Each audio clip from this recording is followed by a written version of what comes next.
Quatrième dimanche de Carême, Évangile de Jésus-Christ selon saint Jean, au chapitre 9e.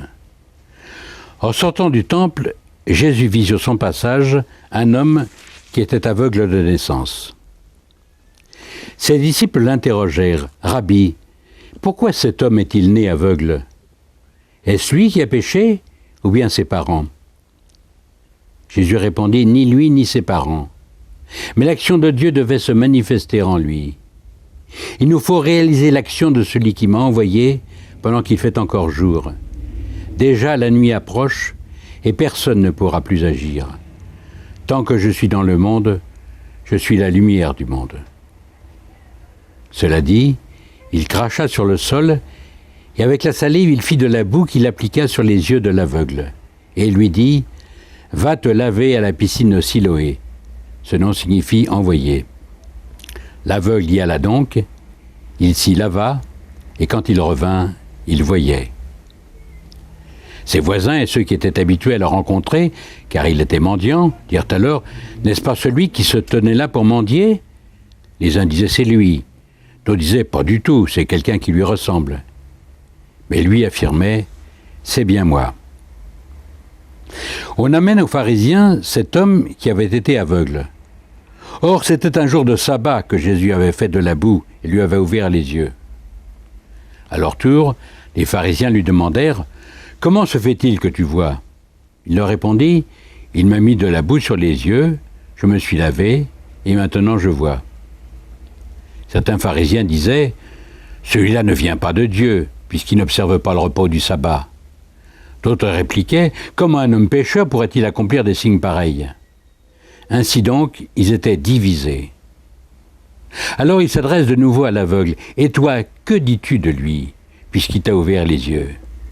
Il dit « C'est un prophète. » Ils répliquèrent « Tu es tout entier plongé dans le péché depuis ta naissance, et tu nous fais la leçon ?» Et le jetèrent dehors. Jésus apprit qu'il l'avait expulsé. Alors il vint le trouver et lui dit « Crois-tu au Fils de l'homme » Il répondit « Et qui est-il, Seigneur, pour que je croie en lui ?» Jésus lui dit « Tu le vois, et c'est lui qui te parle. » Il dit « Je crois, Seigneur. » Et il se prosterna devant lui. Rabbi demande les disciples qui a péché. Est-ce que c'est lui ou ses parents pour qu'il soit né aveugle? Il me semble que nous connaissons bien cette question. Quand s'accumulent pour nous les épreuves dans la famille, dans la santé, dans le travail, cette question lancinante du « pourquoi moi ?» Ou encore « qu'est-ce que j'ai fait au bon Dieu pour que ça me tombe dessus ?» Et Jésus clairement n'entre pas dans cette question, dans cette problématique, ni lui ni ses parents. Il n'accepte pas ce lien péché, souffrance, châtiment et cette idée d'un Dieu qui se venge. Parce que pour lui, Dieu est source de vie au point qu'on peut l'appeler Père. Et Jésus, tout au long de sa vie, a combattu toute forme de mal, de maladie, aussi fort qu'il combat le péché. Et constamment, chaque fois que Jésus remet des gens debout, il nous donne le signe que Dieu est toujours du côté de la vie. Et par là même, nous aussi, nous sommes invités à tout mettre en œuvre pour combattre la souffrance en nous et dans nos frères. Alors pourquoi cet homme est-il aveugle? Jésus ne se demande pas tant d'où ça vient que où ça peut nous mener. C'est comme si de cette question pourquoi, ça devient pourquoi en deux mots. Vers où ça va nous conduire? Et qu'est-ce que je vais en faire? Il le dit bien, cette maladie, elle n'est pas pour la mort, mais elle est pour que soit manifestée la gloire de Dieu. Et si la cécité de cet homme pouvait être un chemin de vie, un chemin vers la vraie lumière. Autrement dit, Jésus n'explique pas l'infirmité, mais il nous invite à en tirer un chemin, à en faire quelque chose. Avec cette question qui est posée à chacun d'entre nous, qu'est-ce que je vais faire de mes infirmités? Qu'est-ce que je vais faire de de mes souffrances, de mes épreuves et même de mon péché, comment je peux en faire un chemin vers la vie, un chemin vers l'amour, un chemin vers plus de compassion, un chemin vers la lumière. Je pense qu'il ne faut pas se tromper sur Dieu, il ne faut pas se tromper de Dieu. Et les pharisiens ici croient tout savoir sur Dieu et disent « cet homme, c'est évident, c'est un pécheur ». Et en fait, Jésus nous montre bien dans cet évangile, au fond, ce sont eux les aveugles.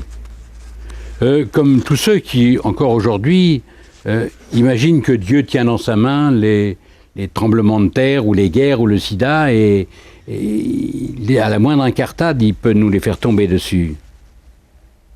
Alors que toute la vie de Jésus, sa mort, sa résurrection, nous révèle que Jésus n'est pas du côté des bourreaux. En Jésus, Dieu se fait solidaire de tous ceux qui prennent tout sur leur dos. Au fond, dans cet évangile, cet aveugle, il est le seul à voir clair. Parce qu'il fait confiance. D'ailleurs, c'est un mendiant, il attend tout des autres. Et à travers le texte, on le voit comme cheminer de lumière en lumière. Il commence par dire « cet homme qu'on appelle Jésus ». Puis il dit « c'est un prophète ». C'est comme si dans cette sorte de chemin baptismal, il se mouillait peu à peu. Il dit ensuite, c'est un homme qui vient forcément de Dieu. Et quand Jésus lui demande, crois-tu au Fils de l'homme, avec cette expression qui connote quelque chose de la gloire de Dieu, il répond, qui est-il pour que je croie en lui? Tu le vois, c'est lui qui te parle. Eh bien, je crois, Seigneur, dit-il, Seigneur, et il se prosterne devant lui. Je crois que ce n'est pas un hasard si, dès les premiers siècles, cet évangile aveugle-né a fait partie de la catéchèse baptismale. Le baptême qui, à l'époque, d'ailleurs, au second siècle, était appelé illumination, photismos, avec ce rite de la lumière.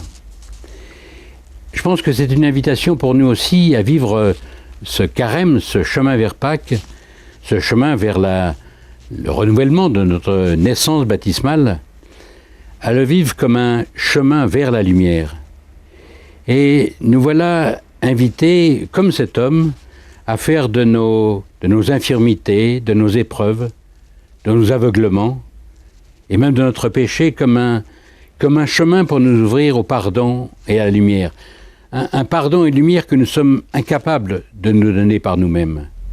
Mais dans nos infirmités, dans nos fragilités, ouvrons-nous à la force et à la lumière du Saint-Esprit.